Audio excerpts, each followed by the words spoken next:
J'ai été le premier élève inscrit à la maison familiale de Neubourg à l'époque. On arrivait dans un presbytère. On a travaillé la première année dans la maison qu'habitait le directeur de l'époque, Gérard Baudouin.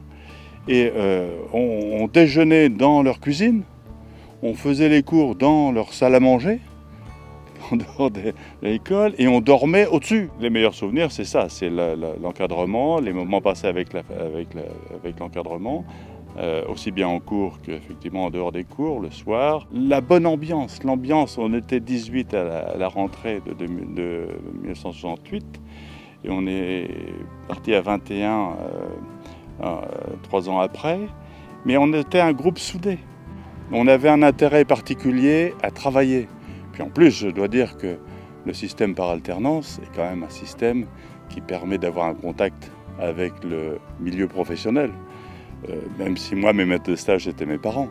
Mais il n'empêche que les 2 ou 3 stages que j'ai fait ailleurs pendant ces 3 années m'ont apporté aussi des ouvertures que je n'avais pas. L'ouverture que procure la maison familiale est considérable. C'est-à-dire qu'on n'est pas figé dans un apprentissage bête et méchant, aussi bien dans les matières générales que dans les matières spécifiques.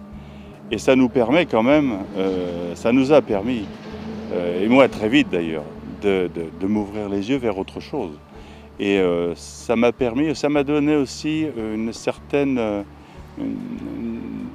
capacité à l'adaptation au milieu extérieur. Et c'est peut-être pour ça d'ailleurs que j'ai pu faire la carrière que j'ai faite après. Les valeurs humaines transmises par la maison familiale sont considérables. Je pense qu'aujourd'hui, c'en est de même, mais à l'époque, oui, c'était absolument flagrant.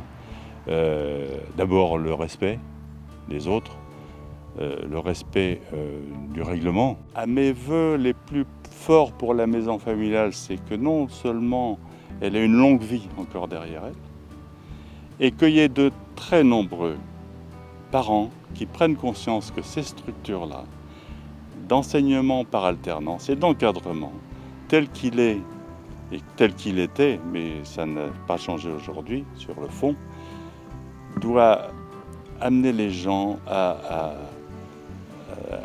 continuer d'envoyer leurs enfants en maison familiale.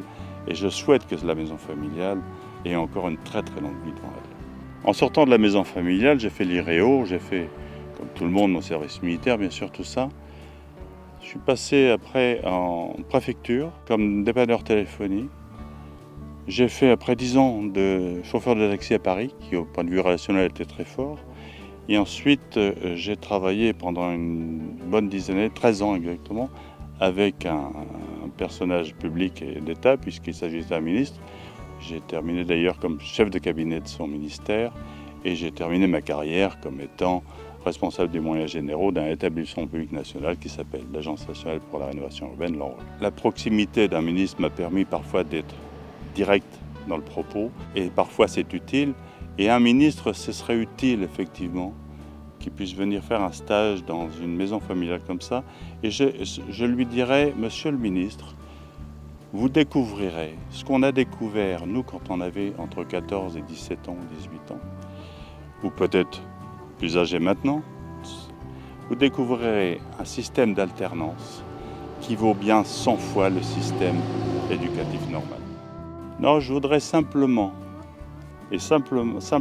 remercier les éducateurs, l'encadrement, qui à l'époque m'ont ouvert les portes vers le monde pour faire une carrière que j'estime réussie, malgré